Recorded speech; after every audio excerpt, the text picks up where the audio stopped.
Another video in my series on why Jewish apologetics are so bad. This is Rabbi Yom Tov Glazer talking about proof of Sinai. Although I don't think he actually gets to that until the very end. Sorry. Today we're going to be doing how do we know God gave the Torah at Mount Sinai? How do we know the Torah is from Mount Sinai? How do we know that the Torah is divine?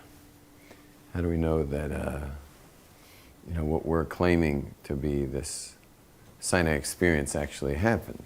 But this is all pretty slow going, so I'm going to pick it up where Rabbi Yom Tov is contrasting Judaism with some fictitious cult that he calls the Red Dot Cult. Now, why he's comparing Judaism with a fictitious cult rather than other actual religions, of which there are plenty, I don't know. Anyway, let's see what he's trying to do and what he can actually prove. So how do we know this is real? How do we know this isn't just like some belief system that we really want to ascribe to? There's a lot of ways to tackle this, and I'd like to tackle it in unique ways, unlike maybe ways you're used to hearing, and just kind of take it from there, make it special for you guys. What we're going to do today is we're going to create our own cult, okay? So you're all about to become fabulously wealthy, and if you don't mind, I'll be the cult leader. I mean, if one of you want to be the cult leader, I suppose we could arrange it, but at this point, I'll be the leader. And the way we're going to become fabulously wealthy with this cult of ours is just through having lots and lots of followers. I can already see that you're not going to seriously address any issues related to the historicity of Torah narrative because this is all irrelevant. The only relevant thing is what evidence do you have for these events? Any discussion that starts with, imagine there was a cult, is just going to be evasion and diversion. It's a standard tactic out of the Kiruv Rabbi playbook. But anyway, let's hear your version. We are interested in getting people to be interested in doing this cult of ours. And we're going to be collecting 10% of their income, as most religions besides Judaism have 10% of their income going towards the establishment. Most religions besides Judaism? That's an odd statement. Which would be us. So anyway, you get pretty wealthy pretty quick, you know. And I want 1 billion followers. In like 30 years, I'm expecting 1 billion followers. We'll have already passed the fabulously wealthy point once we've got 100,000 followers, because imagine 10% of 100,000 hardworking people. We're already going to be doing quite well. Okay, you guys in? So I did a little research to see exactly how to create this cult. And what I did was I just researched various religions. And I noticed that every religion has 4 things going on. I think we'll put them here. So the 4 things going on are a belief in something, rituals, laws, and a promise. Okay? So some kind of belief system. You have to have rituals, like stuff people do, which of course we can choose. We could say we're the priesthood and we're doing it, or we can say everyone does it. It depends. And then there's laws, which again we could say we do most of them, or you do some. You got to give them something to do, in some kind of rules system. And then a promise is there we can go to town because you have to die basically to prove it wrong. So the promise is we can just promise anything we want because they can never prove us wrong on the promise. I've really been trying to get you to the answer. What is the difference between a religion and a cult? Just numbers. Yeah, excellent. Steve got it. Numbers. Numbers. Take any world religion today and boil it down to like 10 people believing in it. Meaning one guy is saying such and such happened or God said such and such. And then you got 9 others saying we believe. Yeah, is that a cult or religion? That's a cult. Now add in like a couple 100,000 or 1,000,000, or these days add in 1,000,000,000, believing the same exact little tale, the same exact little myth, that some guy heard something in some cave or at the top of a mountain or whatever, or he found a book or something. He just can't find it again. He found it once and now it's lost. That's just a cult on steroids, meaning religions are cults on steroids. Interesting observation. I don't really see where this is going. I mean, cults are often distinguished from religions by having stronger restrictions on abandoning membership, but fundamentally, the point is accurate. Religions and cults both involve commitment to irrational beliefs, and religions are generally just larger or more entrenched. But where is this getting us? You got that? Now, Judaism, you'd have to ask, is obviously the question is, does it really share that status? I'd say so. Why not? Is Judaism just a cult on steroids? Is it based on a bunch of people believing, or just however many people, a few people, believing something happened? Or someone said something that happened? Or God spoke to someone? Or is Judaism really on the, when you boil it down, it really boils down to 3 million people saying that something happened? Nope, there's no 3 million people saying something happened, and there's not even a story of 3 million people saying something happened. So, are we done? Which is a very different thing to fabricate. Once you're at 3 million people being there, it's really different than some guy coming out of a cave saying he heard something happen. No, it isn't. Someone can come out of a cave and say God told him that 3 million people once saw something. It's just the same. Same. You can start a cult on one person saying he heard something, but you're going to need a few other details. Well, let's get to those details now. You're going to need a belief, you're going to need rituals, you're going to need laws, and you're going to need a promise. Because every cult and every religion has this. Okay? But now's going to be the question. The question is, in our cult, we'll call it the red dot cult. Okay? We'll make everyone wear a red dot somewhere, maybe on their shirt, or maybe we'll tattoo it on their, you don't want to put it on their forehead, the Hindus are already doing that one. But we'll call it the red dot cult. Okay? Now, let's go into these 4 categories, because we've got to figure out how to get this cult underway. Should the belief system be something simple or complex? Okay, it should be simple. I agree. I think that you'd want it as simple as possible. Should we have icons? Make it very tangible, meaning like they can put a little caricature of something and already feel connected to it. Should it be iconoclastic? It should be, actually. It'll be more popular if it is. People like to hold on to their little rabbit's foot, We should have something that you can hold on to. This is so tedious. This is not how religions or even cults start, except maybe Scientology.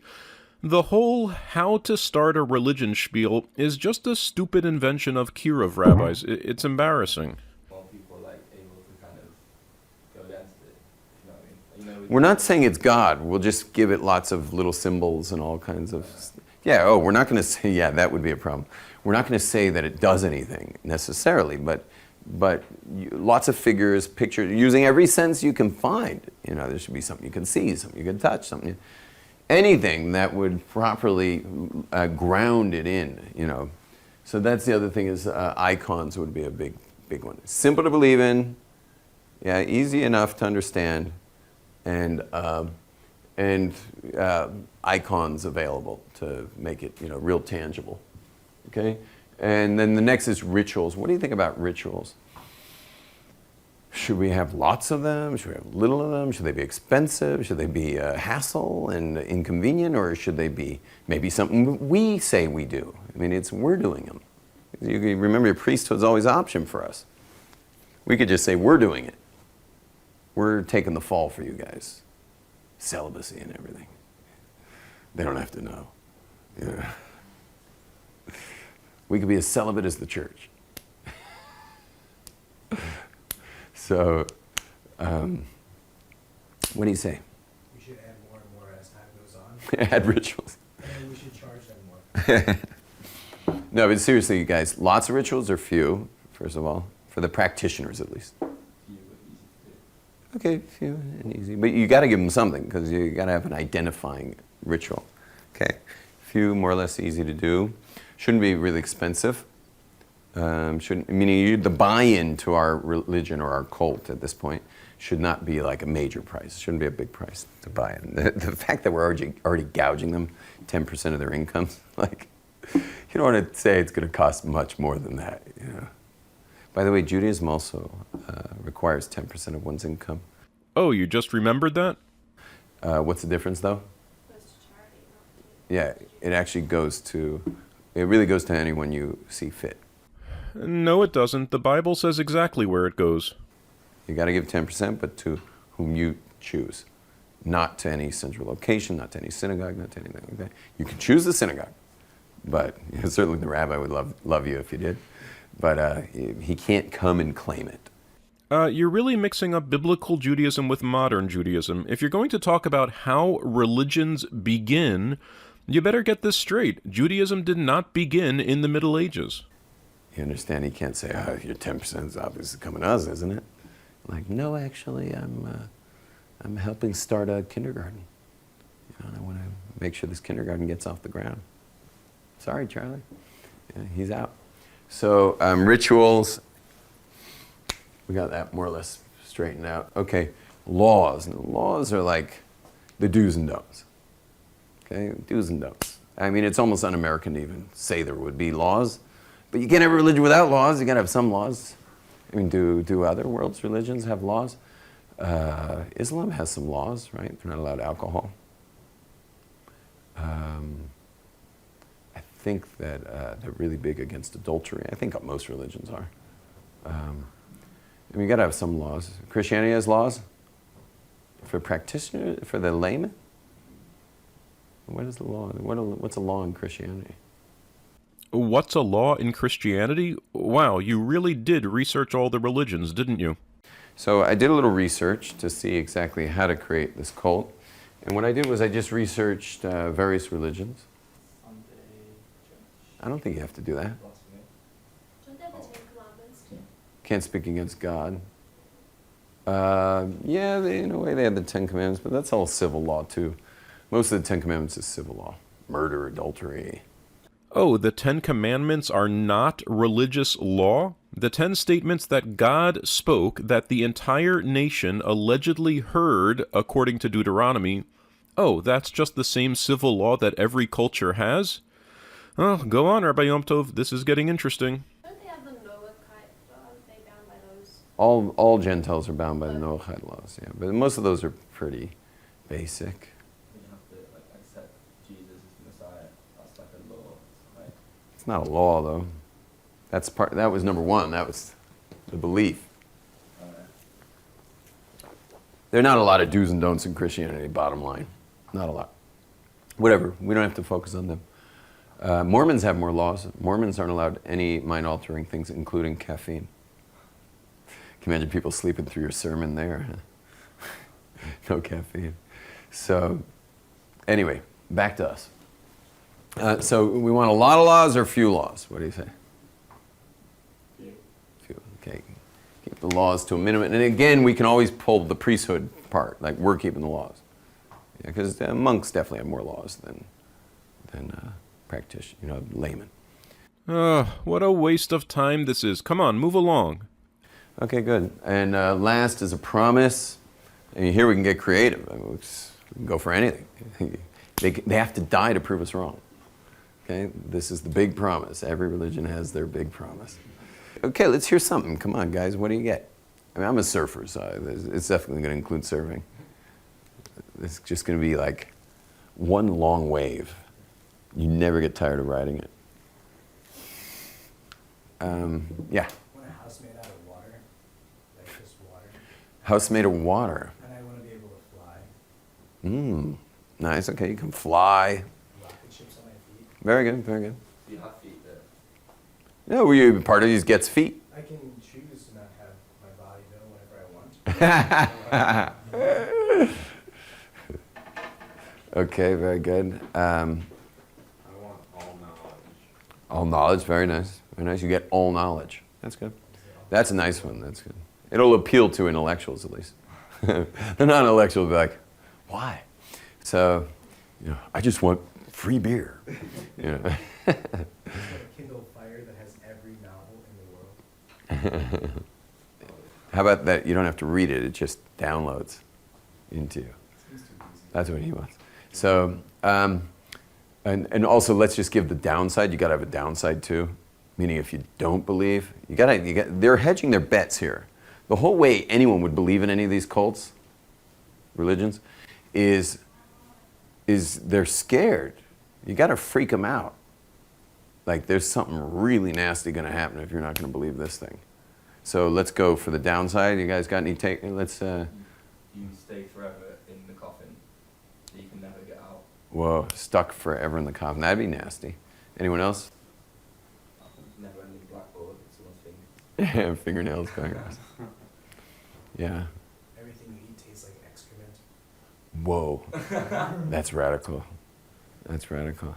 Okay, by the way, I should say that the cuts that viewers are seeing are in the original video. I am not cutting unless I tell you that I'm cutting. I will let you know if I'm jumping forward. I just think it's hilarious that they had to cut stuff out and the result is still this long and tedious. Okay. Anyway, but we'll come up with some downside. Okay, sounds good? Okay, great. You may have been realizing as I've been doing this that we are about to do something else. What do you think I'm about to put right up here instead of a red dot? No? What? Yeah, I was going to put a Magen David. Okay? I was going to put a Magen David. And let's look into that a little bit now. Belief. Simple or complex?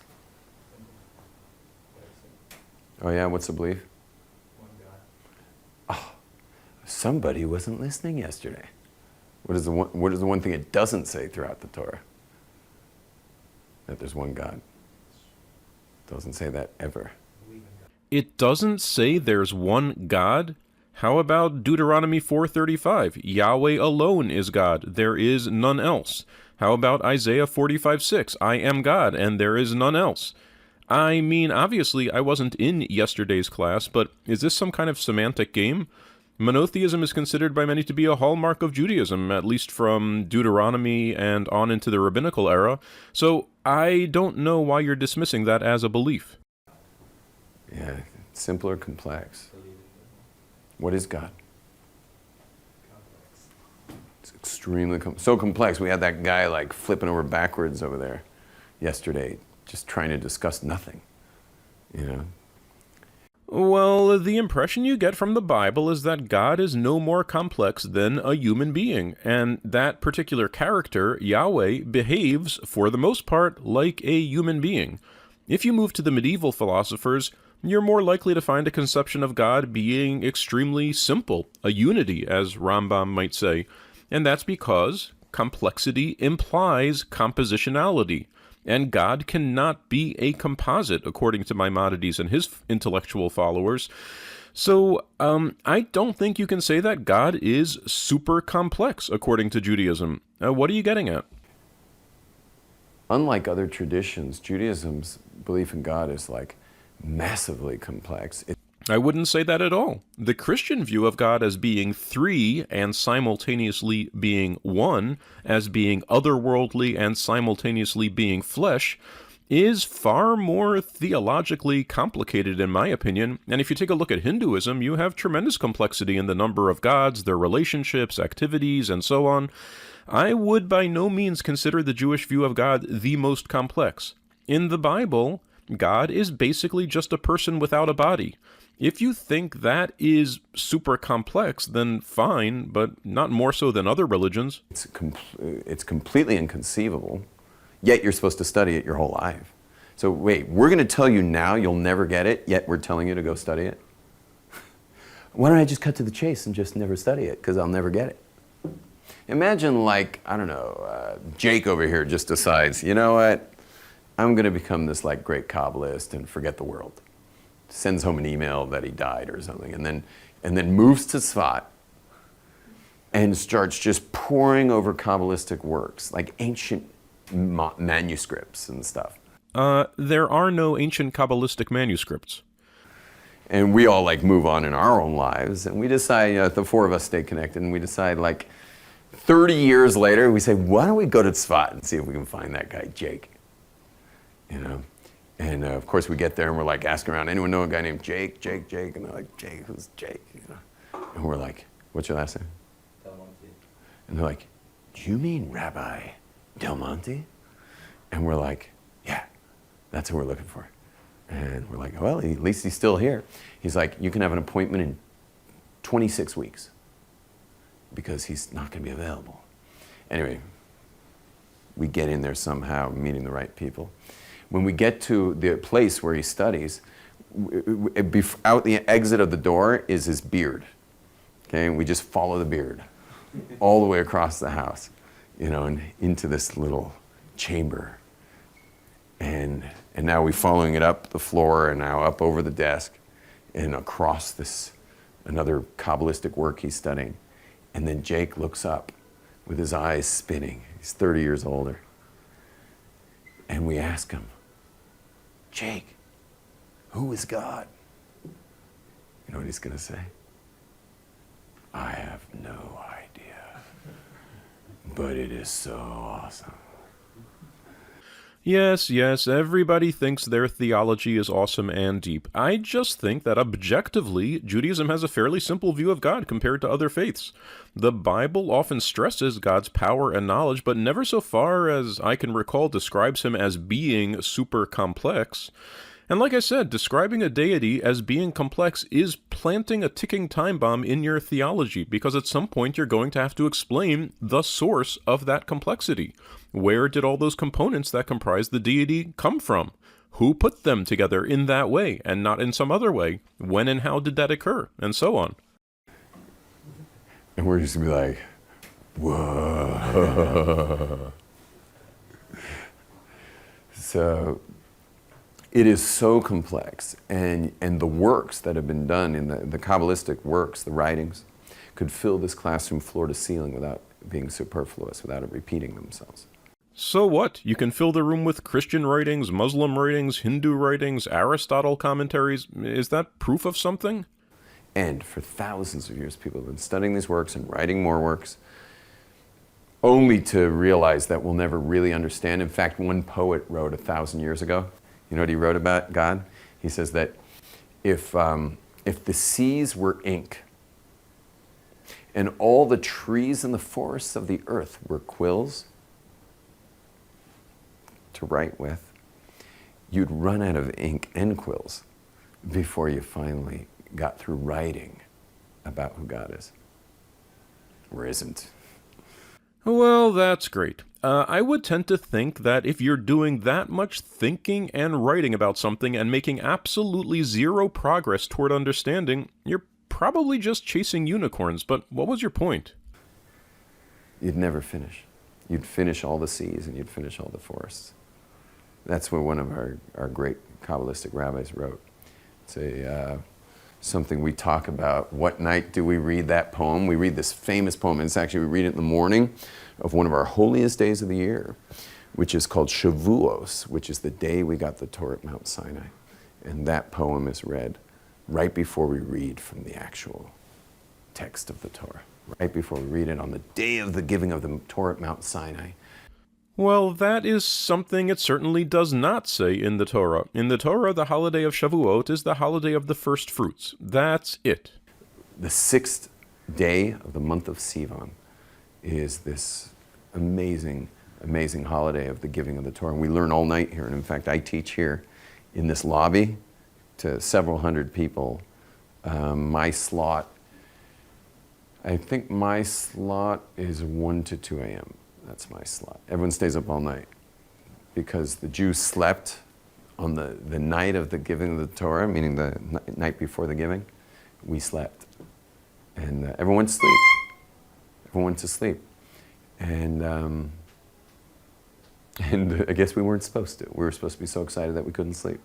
But everyone's like, oh, I'll get some sleep before the Torah comes, you know. And so for thousands of years now, 3,326 years to date, we don't sleep that night. No one sleeps. Like it's an all-nighter for everybody. My whole family, my kids, everyone stays up all night. The little kids sleep because they pass out. But it's not like we put them in bed or anything. Oh, God, this is painful. Can you get back to whatever you were discussing? I forgot already. Okay. How are we doing on the belief system for the masses? How are we doing there? Check or an X? Sounds good. Yeah, it's a major X. This is X, okay? It is a belief that's just like impossible to get. In fact, probably most Jews don't even realize how far away they are from properly believing in God. Well, again, I'd say that Judaism has one of the simpler theologies. The Bible certainly never says that this is something difficult. It says the opposite. Deuteronomy 30:11. None of this is meant to be hard. None of this is meant to require advanced intellectual education. These people, the Israelites, were illiterate farmers like pretty much all other ancient people. I mean, come on. All the prophets are asking them to do is just worship the right deity. It's not supposed to be complex or demanding. I mean, sure, the Kabbalists at a later time made a huge mess of the concept of God, but probably not more so than the scholastics of Christianity, so I don't really see your point. Let's move on. I'm talking about the observant ones. I wasn't talking about the 90% who don't even keep Judaism. I'm talking about the other 10%. Of that 10%, who knows how big the percentage is, who when they think God, they're already thinking something that's totally anthropomorphic in a way, like physical almost. Yeah? Okay? And by the way, how are we doing in icons in Judaism? I'm not saying for Judaism, but for God. We're in the belief now. What about icons? We don't get any. We don't get anywhere. They're forbidden. In fact, in the Ten Commandments. You mean the 10 Commandments that you said a moment ago were just civil law? Yeah, in a way they had the Ten Commandments, but that's all civil law too.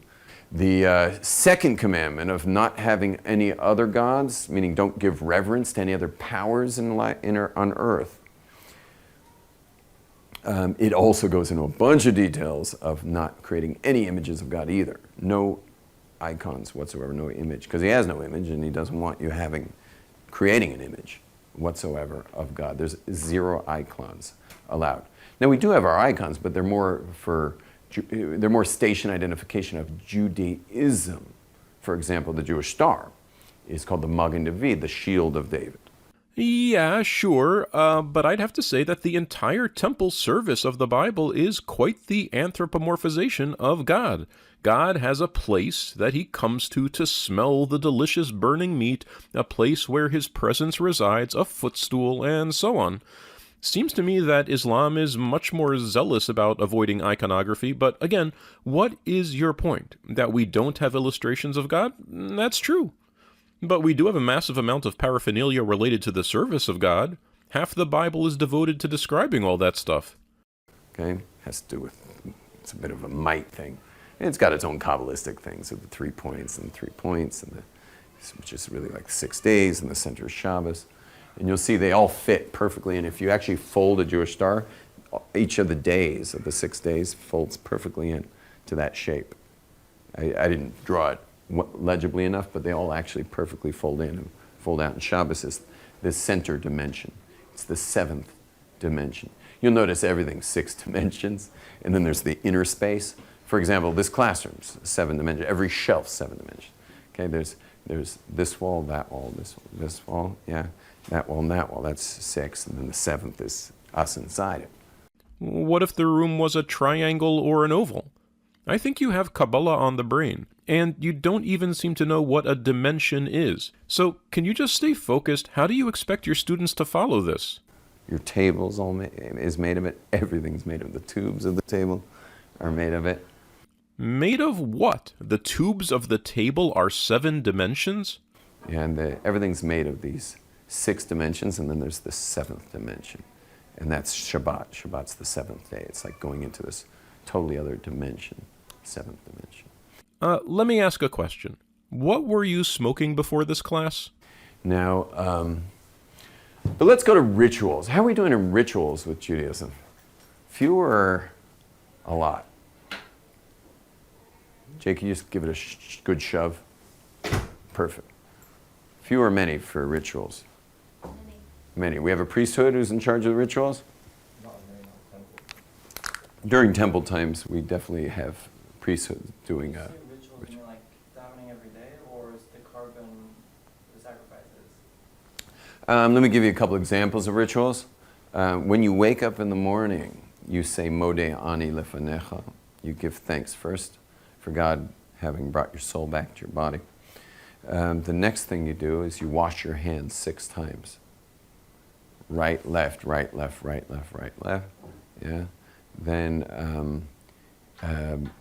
well, it just keeps going from there. I mean, your entire day is filled with all kinds of stuff. If you go, at the end of your day, if you go to bed before midnight, you sleep on your left side. And if you go to bed after midnight, you sleep on your right side. Oh, did I mention that you tie, when you put on your shoes, you put on your right shoe, then you put on your left shoe, then you tie your left shoe, and then you tie your right shoe. When you hear yourself say all this, doesn't this sound like a cult to you? Or are you just unloading your own OCD on these poor students? I don't understand what's going on here, and none of this stuff has anything to do with biblical Judaism, so this is all a huge waste of time. And also, never eat bread before first washing the right hand twice on the right, although Chabadniks do 3, and on the left twice, or 3 if you're Chabad. And that's really important too. And you'll make a special blessing over the washing of the hands, and then you'll go. And there's all kinds of blessings you'll be making over your food as well, including a kind of a nice size thing for after the meal. That'll be really important. As far as prayer times or service in the temple, that would be also lots of ritual there. But in prayer times, it's 3 a day. Shabbos is 4. All holidays is 4. Then Yom Kippur is 5. But yeah, you do have to keep coming back and saying the same words over and over and over and over again. Then there's some other ones that get a little more expensive, like, for example, the Sukkot holiday can get pretty pricey. Now, it shouldn't be so pricey to move out of your house into a thatched hut. But you do have to have festive meals for 8 days straight. That can get pricey. If you guys hang out and hang around, we're going to be building my sukkah. We do a whole big team effort because my sukkah seats 70 people. It has 5 different lighting effects, a smoke machine, and a sound system with live music every night. Is this an actual class, or are you just chewing your students' ears off? This is painful. I'm sorry, I'm going to skip forward past this rambling. Obviously, you're trying to entice these somewhat unaffiliated students into a certain Jewish lifestyle that you endorse, but which in actuality only a handful of people who spend their lives in the yeshiva make-believe world can actually do. And it's pretty painful for me to watch this, so I'm skipping to the next actual point of information, minute 28. It's basically worthless at the end of that holiday. Yet, here I'm spending $100, $200 on it. Again, there's another ritual. Oh, by the way, can we put the X yet, guys? Yeah. Can we X that? I could just go on and on, but I think I'm gonna. How about Passover holiday where you have to have a whole other kitchen? Rich people actually have 2 kitchens in their homes in the observant community. Do you know that? 2 kitchens. One's only used for 1 week a year. Okay, 2 weeks. A week preparing and then a week serving out of it. But they have a separate kitchen for rich people. And the rest of us have an entire kitchen that is in our storage room. I have an attic where I keep my entire kitchen. I pull it out once a year. I literally take all of my appliances, pack them up, and put them away, bring out an entire other kitchen. So, I'm sorry, is that all just to say that Judaism has more rituals than other religions? Well, I don't really know. Maybe. Observant Muslims pray 5 times a day and fast for an entire month. There are religious orders where members don't speak, where members whip themselves, where every moment of every day is programmed. At the same time, no one would dispute that their rabbis went a little nuts with the religious requirements, but what is the point here? Is this a pissing contest of who has the greatest number of meaningless rituals? I don't know. Is that an award you want to win or lose? Anyway, at this point, Rabbi Yom Tov goes into more chit-chat about his Passover kitchen, and frankly, I feel really sorry for his students whose first introduction to Orthodox Judaism is how much this guy's Passover silverware cost him. As if that's what Judaism is all about. It's pretty sad. Jumping to minute 30:30. But the nice stuff, that comes out for Passover, okay, for the rituals of Passover. It gets a major X. I could go on and on and on, but let's move down to the laws. Does Judaism have a lot of laws for the practitioner? Yeah, how many? 613, you wish. That's 613 hyperlinks. 613 hyperlinks. You click on any of those links, it takes you to another website that goes down the actual laws. For example, there's a hyperlink that says you have to wear these black boxes. Now, it doesn't say anything about black boxes. It just says put totafot on. One on your hand and one between your eyes. Which, of course, if you put it on your hand, it's not good. If you put it between your eyes, it's not good. It's got to be above the hairline. There's laws. You got to know those laws. Okay, Judaism has a lot of laws. We'll stipulate that. I mean, the rabbis added laws upon laws upon laws, so I don't think anyone will disagree that Judaism has a lot of laws. So fine, if it's a law-pissing contest, we can give that to Judaism, I suppose. Jump to minute 40:40. Yeah, keep going on the laws business. Yeah, shall I bring up the separation during menstruation? Should we go there too? With bearing the worst penalty that the Torah brings. The Torah is not shy about bringing penalties for doing the wrong things, like eating bread during Pesach or eating food during Yom Kippur or breaking Shabbos. Is the Torah shy about bringing up the various punishments involved? Well, one of the heaviest is cohabitating with a menstruant. It matches the very heaviest, is cohabitating with a woman who's in menstruation. And the laws get even worse. It's not enough that she's no longer menstruating. If she has not been in the mikveh yet, she's still a menstruant. She's still a menstruant. Till she gets in that mikveh after the menstruation, she's still a menstruant. And which means, basically, if a woman's fighting going to the mikveh, and women have these, I don't know what, every once in a while, only Ashkenazi women, but you'll find these Ashkenazi women with their issues with mikveh. She should at least go after menopause. She shouldn't be bearing the punishment of being a menstruant who cohabitates for the whole rest of her life, when all she needed to do was just jump in one mikveh. Let her go to the beach and do it properly. Just get it done. Because, you understand? So these are heavy laws, heavy-duty consequences in these laws. Clear? What do you say? Check or an X on the laws business. Major. I should put, I'm not adding more X's. That could look bad. So, anyway, and the last category is the promise. Oh, thank God. Where are we going with all this? Because I cannot imagine what you think you're proving. Okay. You guys haven't been in yeshiva very long. I don't know who's been in yeshiva the longest. You went to Shar Yashiv. You're probably winning. Ephraim, you been in yeshiva a long time? Yes. Any yeshiva? Very long. What? Too long. Oh, you grew up in yeshivas? Very good. You ever heard class on what you get in the next world? Where you? What? No, I'm saying a class.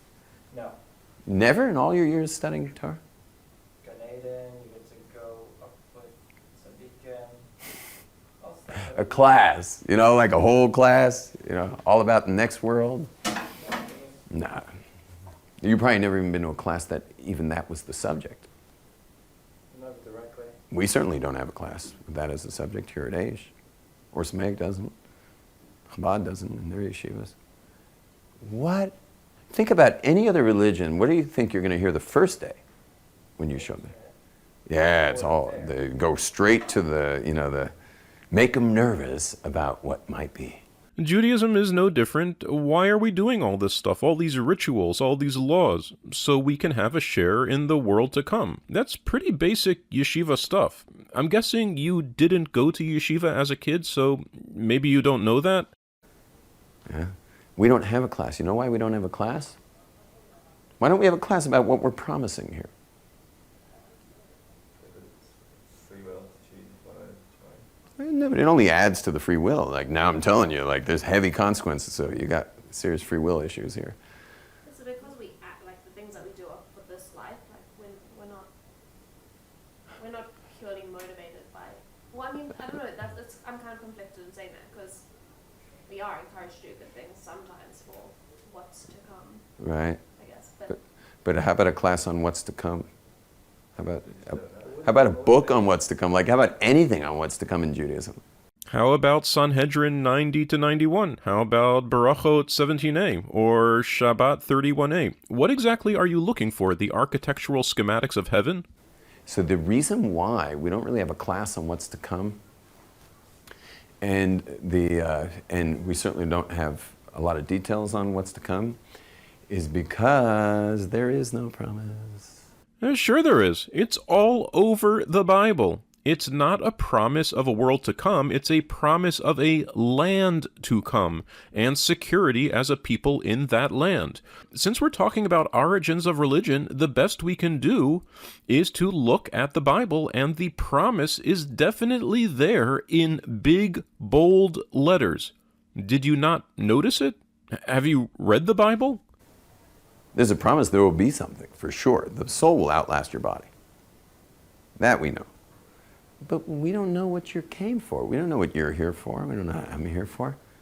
We hope we're doing the stuff we came here for. We hope we're doing things right. Well, there are sources that discuss this. If you're back in the biblical era, doing things right means worshiping Yahweh. And that's pretty clear.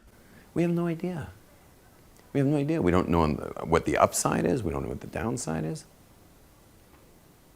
And we know there's got to be consequence, because the one thing you know about your life is there was free will.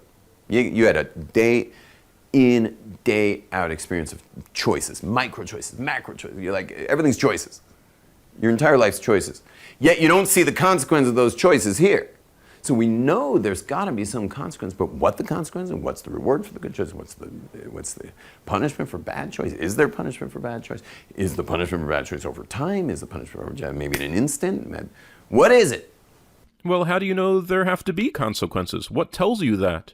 Maybe there are no ultimate metaphysical consequences. The Bible itself doesn't seem to envision any. But are we ever going to get to Sinai? So far, you've demonstrated exactly nothing about Sinai and Revelation and all that. And you have less than 20 minutes left. Is this all a big distraction? And the answer is, we don't know. Not only do we not know what it is in general, we don't know what it is for you. We don't know what you're doing here.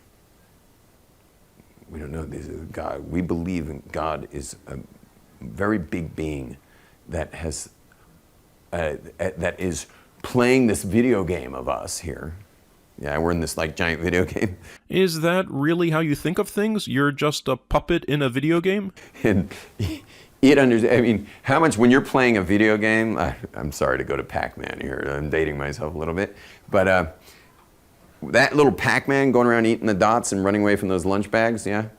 It's going. Didn't it make that sound? As he eats the dots. And if you could somehow interview that Pac-Man about the brain of the the programmer who programmed Pac-Man, yeah, how good would he do? The answer is he can't do anything. He's just a Pac-Man. He doesn't have any ability to understand that. So when it comes to God, we're just a Pac-Man. If that's the case, how do you know your idea of God is even remotely correct? It's probably just a figment of your limited Pac-Man imagination. Why would you bother worshiping a being that you had no conception of whatsoever? That doesn't make any sense to me. We have no idea. We could never, ever know what God's up to. So why bother worshipping that guy, or even thinking about that guy? Just a waste of time, right? If I told you there's a being called the Flying Spaghetti Monster and you can't know anything about it whatsoever, how much time are you going to spend worrying about that? Zero.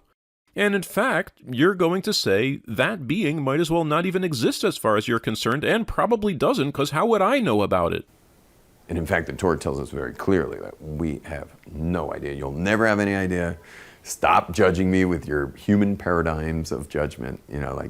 Don't stop saying if I were God, I would have done it this way, or I would not have let the Holocaust happen, or I would have this, or I would have that, or I would have the other thing. And forget it. No, in the biblical narratives, God generally makes his motivations pretty clear, and when he faults the Israelites or Moses, he describes the nature of their failures. For the most part, God presents himself as being understandable in the Bible, or rather, the biblical authors present God that way. There are some poetic works like Job and Isaiah that present a more transcendent and ineffable view of the deity, that's true, but can we get to Sinai? 15 minutes left. Honestly, I feel like every class that Kirov rabbis give on the revelation at Sinai is 55 minutes of diversion and distraction, and then 5 minutes of rushed proof while they look at their watch and say, oh gee, I'm out of time. It's a brain that's so infinitely beyond meaning it's an intelligence that's so infinitely beyond anything we would ever think of, that it's ridiculous for us to even try, and certainly to start explaining what life's like when you get into that brain.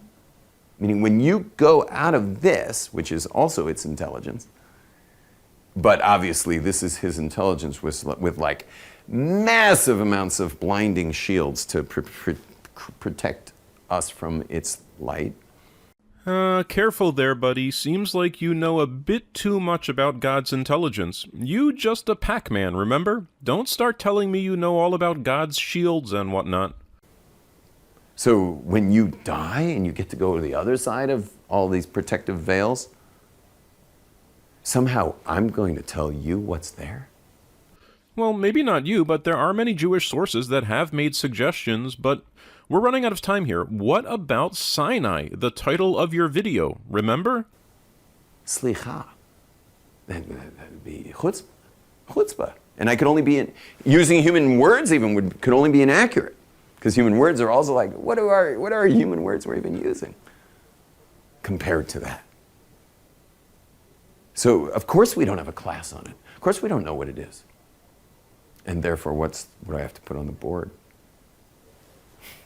I thought that we did theorize about the world to come and everyone's purpose. I thought that it was discussed quite a lot. Maybe I'm just not understanding what you mean by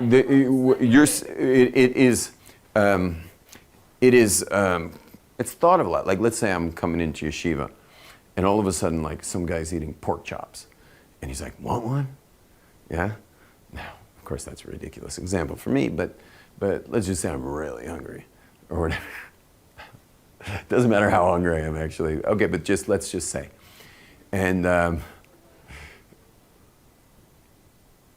I would consider the fact that my soul continues, and there will be consequence for this. So that we are occupied with. That does take a big part of our lives, is, what might be in store if I did this, or what might be in store if I were to refrain. And how is that different than any other religion? For sure. That's a big part of it.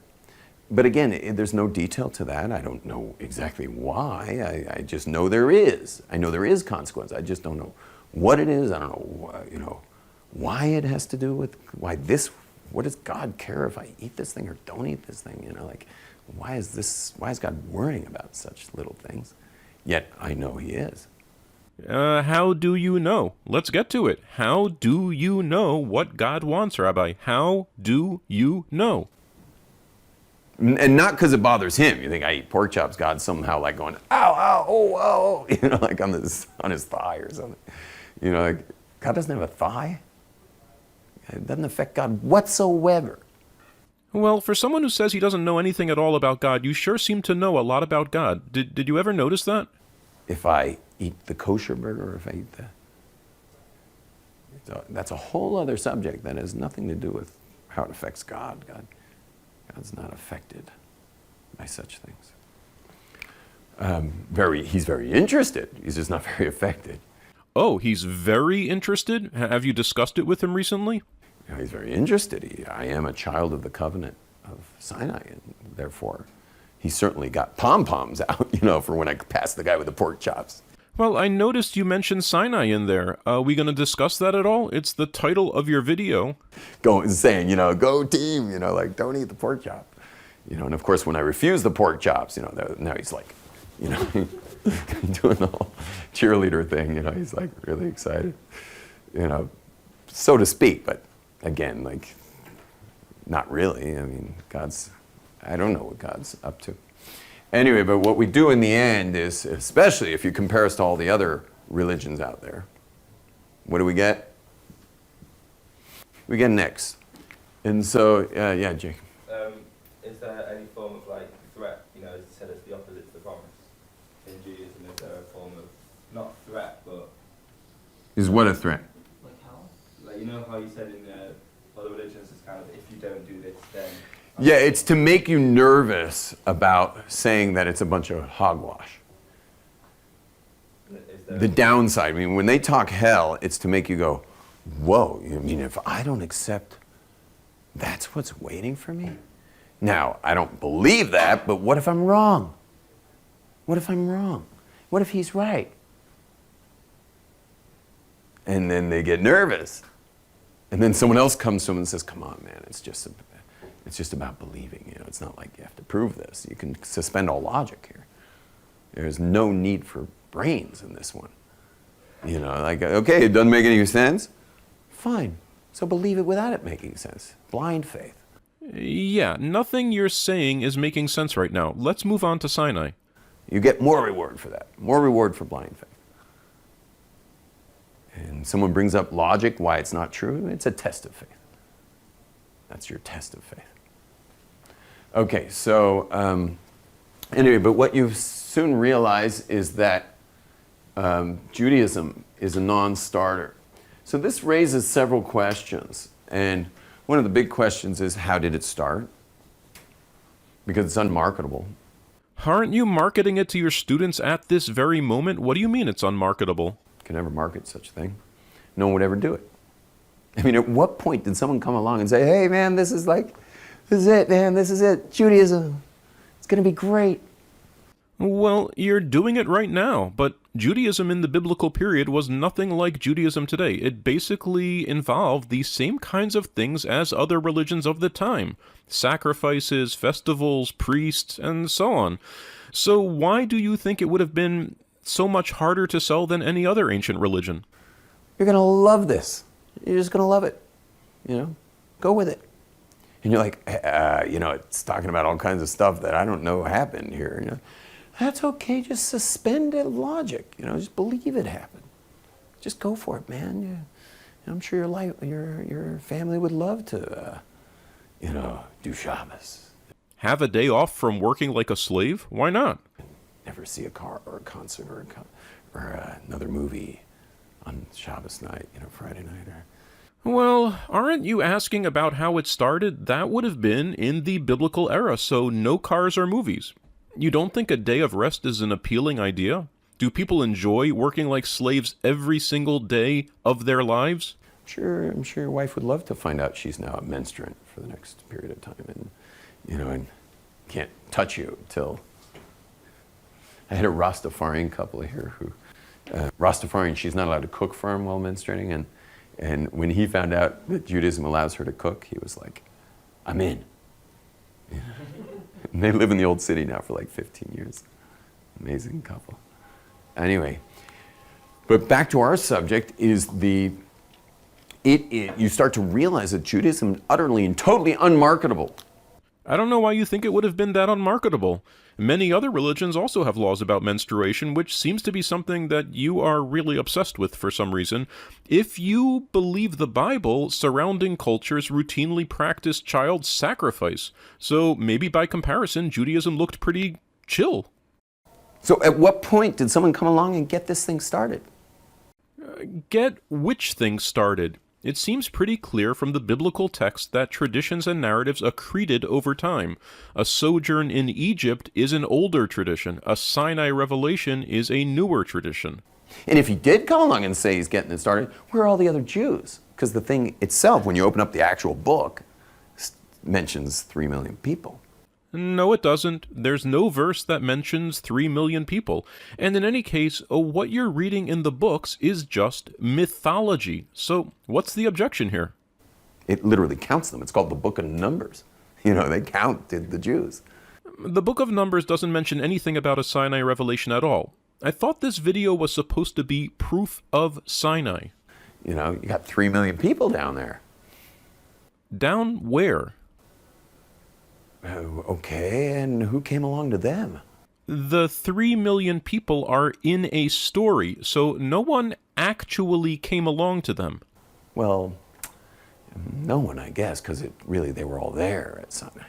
And they were also there when they left Egypt. In the story. So when did they make it up? Make what up? The whole religion was not made up at the same time. Different laws and theology appeared at different times. That's why the Bible has many parts that seem unaware of laws and theology of other parts. I mean, read the prophets and see how much Torah law you discover there. Almost none. At what point? Well, maybe it was made up later. It was made up after Sinai at some point. There was no Sinai. If you mean a mass revelation at Sinai, that tradition itself was probably created during the Babylonian exile. There's no evidence that there ever was a mass revelation at Sinai. I mean, it would have to be after Sinai, but yeah, okay. And then where are you going to explain the 3 million missing people? Who's missing? The whole thing is a myth. There never were 3 million people at Sinai. I think this would be easier to explain to Pac-Man, actually. Doesn't say anywhere in Torah 3 million people died. Sure it does. It says the entire generation of the Exodus died. If you're working with your numbers, that would be 3 million people. But these are all myths. There never were 3 million people wandering around in the desert. That would be more than all of the cities of the ancient Near East combined. Never happened. So there's no one missing. Now what do you have to say? It did talk about people in the desert dying. I mean, people did die. Those people who listened to the spies died. But all the women stayed alive. All the little kids stayed alive. All the men who didn't believe the spies. There was a story in the Torah of believing the spies or whatever. No, it's pretty clear the entire Exodus generation died.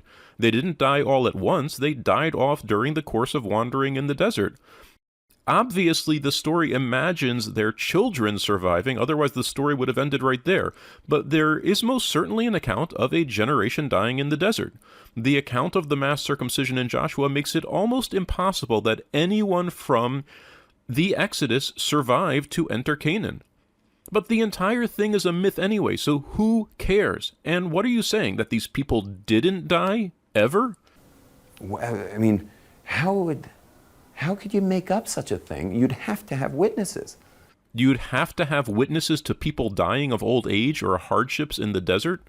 If not witnesses, at least people verifying it. Verifying what? Verifying that people are mortal and die? You know, if someone comes along and says that they saw, you know, that this is true, that this happened, you'd be like, okay, well, where are all those people? Which people? There never were all those people. It's a story. Good grief, go get Pac-Man, I'll explain it to him. Now, for him to tell you you're one of them, you're like, now you're crazy.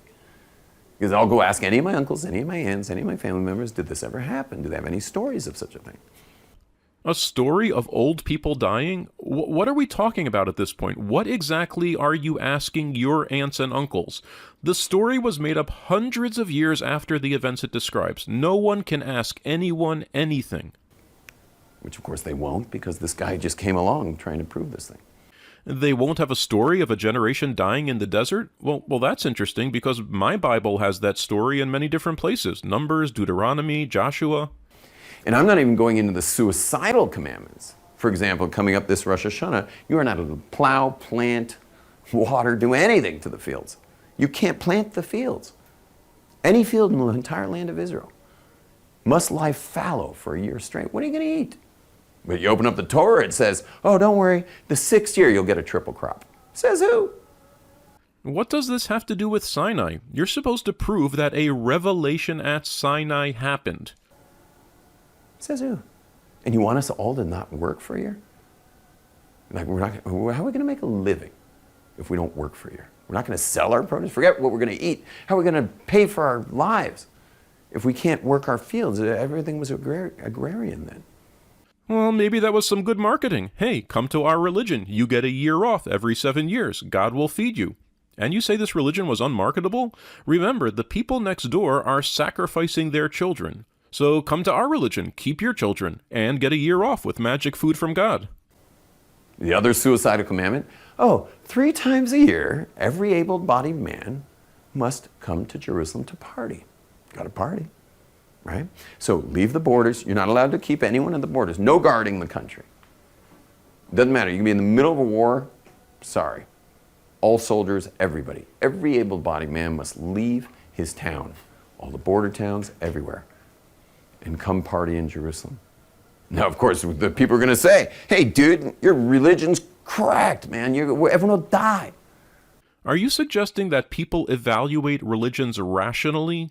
When God told the Israelites to flee Egypt, did they all say, no, that's rationally a bad decision? No, because the Bible imagines that people of faith will listen to their God.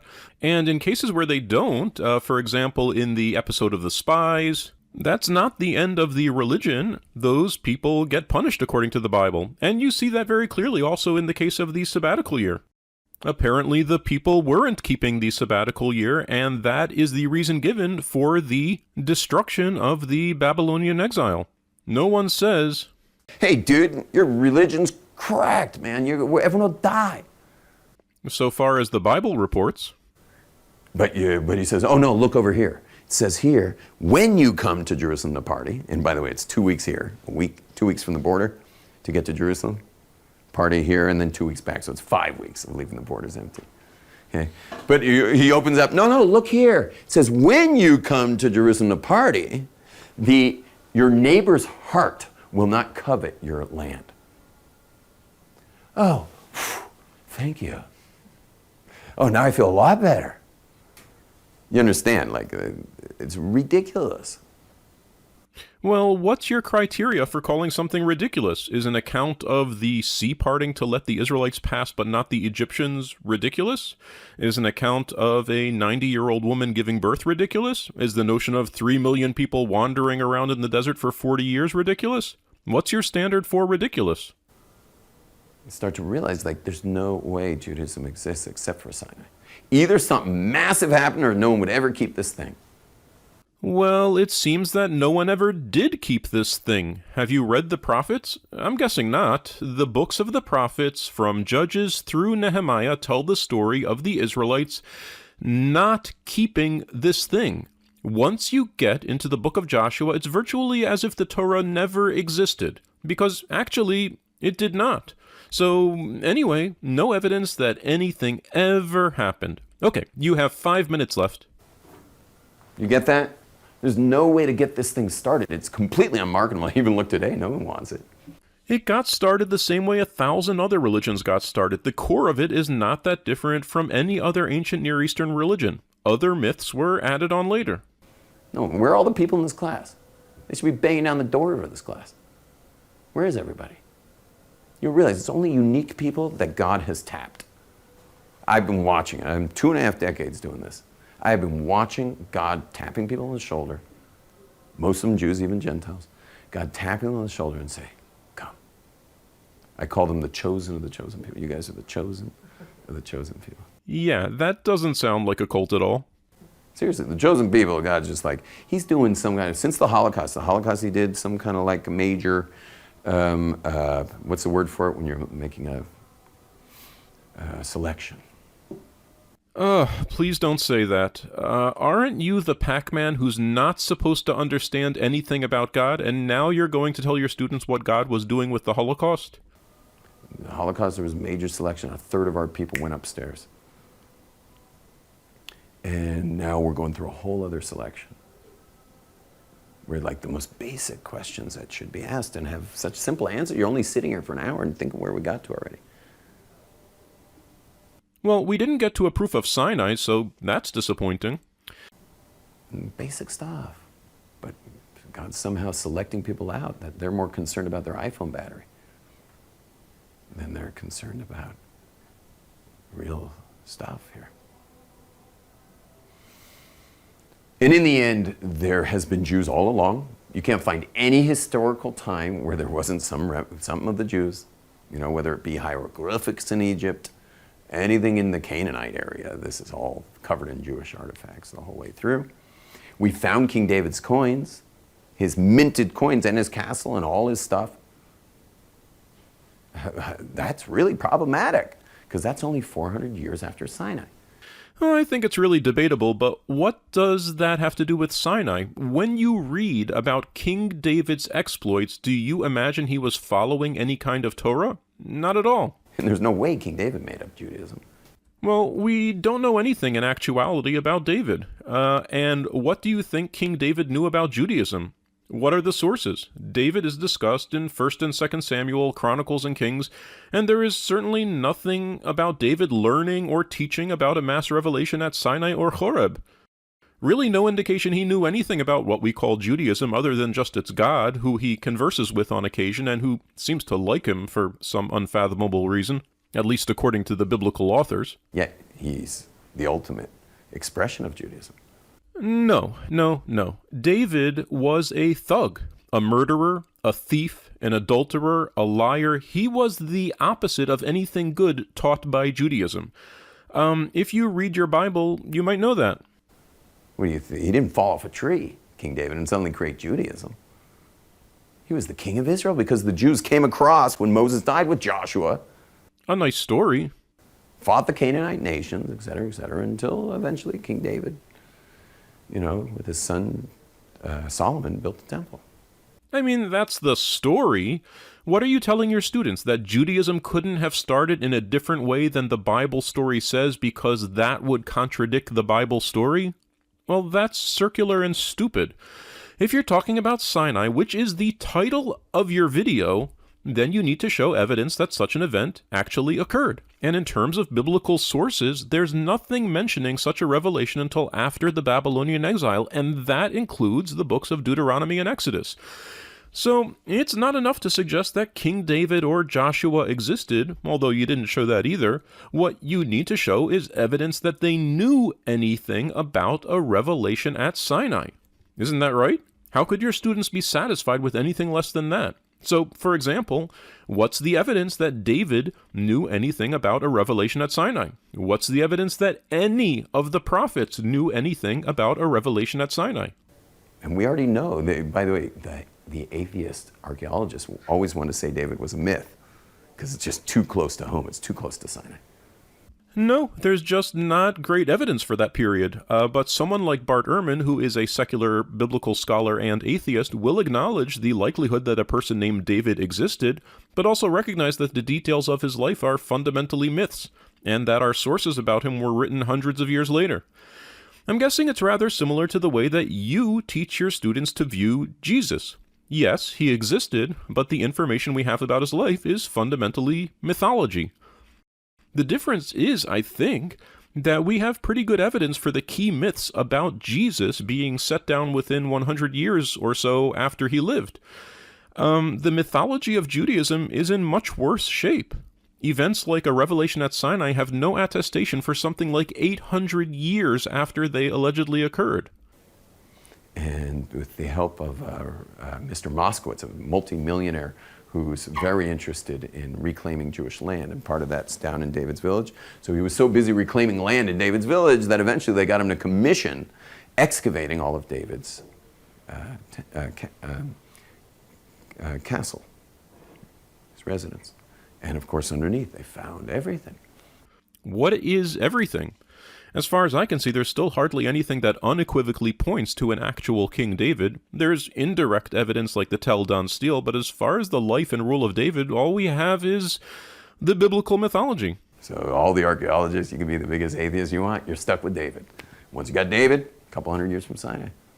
And hey, once you got Paul, you're about 20 years away from Jesus and his resurrection. Does that impress you? We're back. We're back to Sinai again. No, there's still no evidence for a revelation at Sinai until you show evidence for a revelation at Sinai. King David, if he existed, did not know anything about a revelation at Sinai, or about a written Torah for that matter. There's no way anyone would do all this stuff if it wasn't because Sinai didn't happen. Why not? You do it, or you say you do. But like I said, the religion was completely different in the biblical period, so there's no sense in asking how you could market modern-day Judaism to biblical farmers. That never happened and never had to happen. And presumably, even according to the biblical story, every generation after Sinai accepted it all without Sinai. So what is your point? Are you just saying that you need a story of mass revelation to get the religion going? So someone made up a story. What's the big deal? Now, you could be in our generation where you believe Sinai happened, where it defies logic that it wouldn't have happened. Well, if you are telling me that you are so gullible to believe something like that happened with no evidence whatsoever, why should I think that illiterate Iron Age farmers would be less gullible?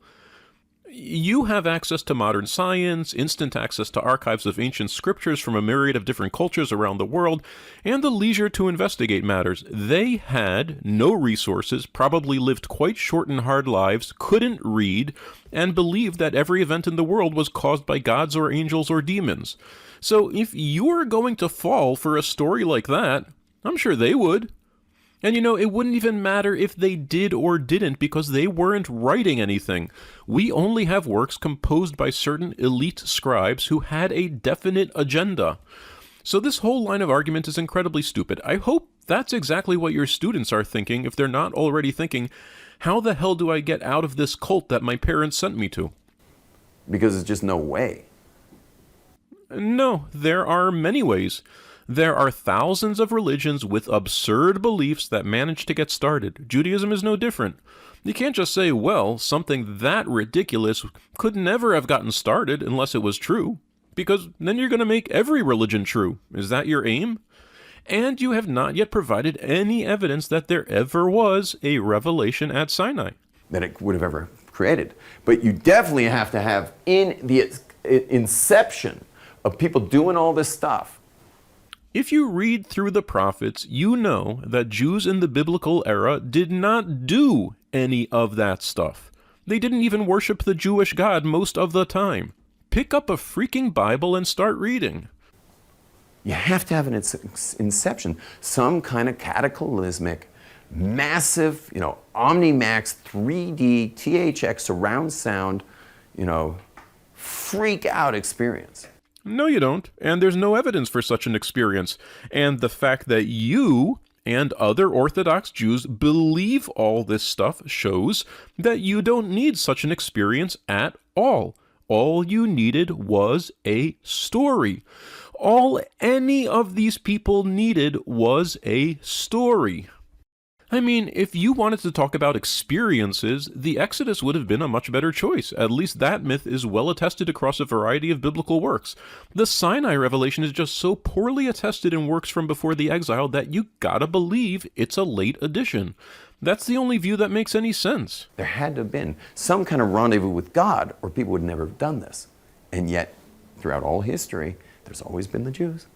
Well, you mean there's always been the Jew who believes this stuff without having had a rendezvous with God? So you don't need a rendezvous with God. Man, I really hope your students have some puzzled looks on their faces. Like the other religions have come and gone. Judaism's been here forever. Forever?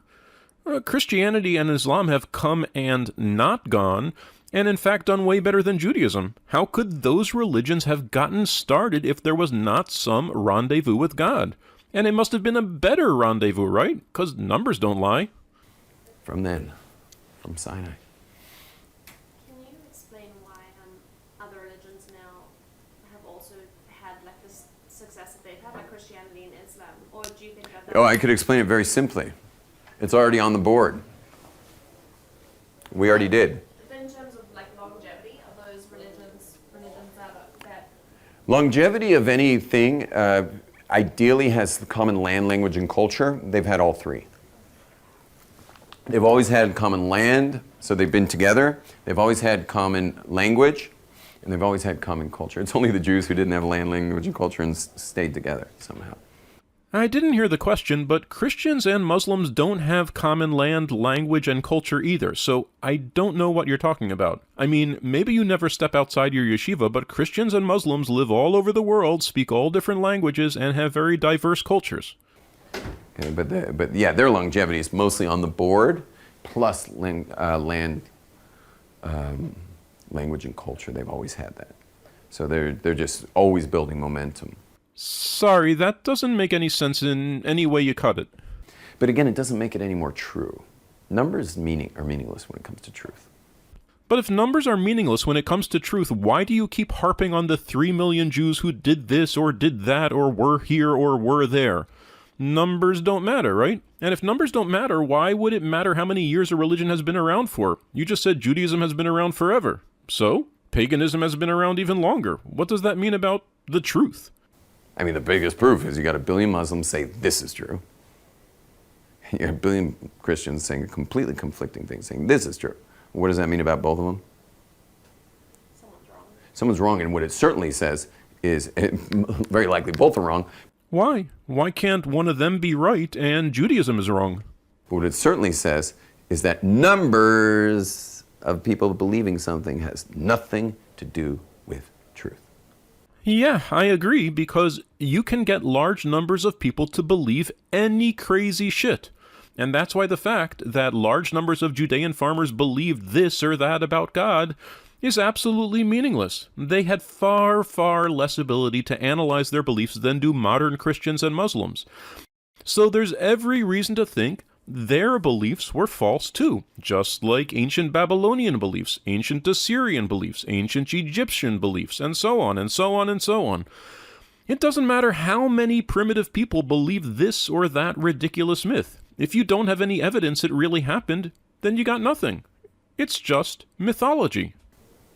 So you should never feel bad, by the way, as a Jewess, being, of 13 million people, which is like, a fraction of the world's population, 0.01% or something of the world's population. You should never feel bad about that because, again, truth isn't about numbers. Is that why virtually every defense of Judaism relies on the numbers of people who were allegedly present at Sinai?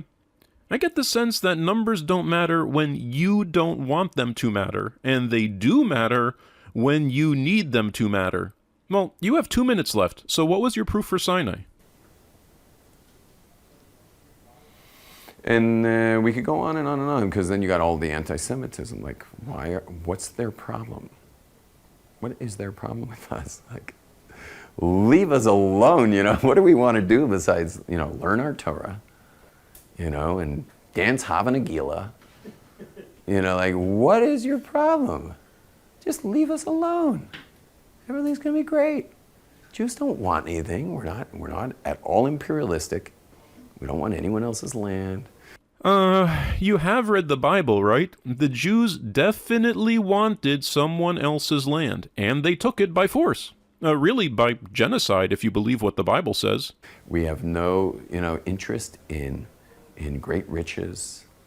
Even the king has laws. We learned the laws last week. King's not allowed to accumulate money.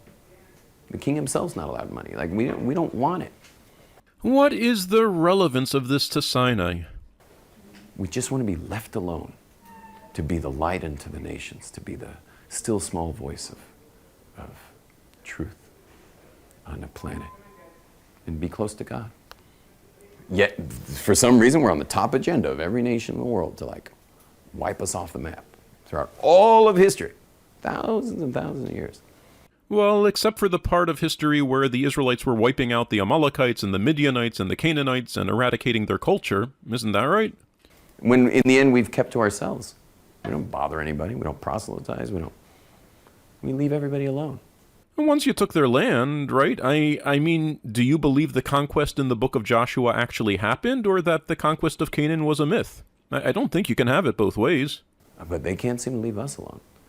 And the point, why am I mentioning all this? Because the Torah says it would happen. Not only that, it says that we're going to have this massive impact on them. Make up your mind. If they're going to hate us, we're not going to impact them. If they're going to hate us and always try to wipe us out and exile us from their country, we're not going to have any impact on them. Wish you would cite some verses. The Torah says many contradictory things, but if you don't cite verses, it's hard to analyze. But what does this have to do with Sinai? Yet the Torah says you're going to have an amazing impact on them, but they're going to hate you and try to kill you all the time. How would you know that? Whoever authored this document must know what's going to be in history and be controlling it throughout history. Of course they know what's going to be in history. It was history for them already at the time they wrote it during the exile. But anyway, so your proof of Sinai was just that something must have happened, otherwise no one would do this crazy religion. Is that basically it? So that's a total fail. The religion you practice is not the religion of biblical Jews, which was much like other cultures of the area that centered on shrines and burnt offerings and such. Everyone was doing the same sort of stuff. The Jews just had a different God. And most of the time they weren't worshiping that God. And they had no knowledge of anything like a Sinai revelation or a written Torah until sometime after the Babylonian exile. Don't take my word for it. I mean, please, don't take my word for it. Read from Joshua through Nehemiah, and this is exactly what you will discover for yourself. A public revelation at Sinai was a very late invention. The earlier strata of the Bible don't know about it. And there is really no evidence to the contrary that I've come across. And there's a purpose for it. We don't understand it yet. I have a good theory. There's a purpose for it, and it's meant to be. Okay, shalom, everyone.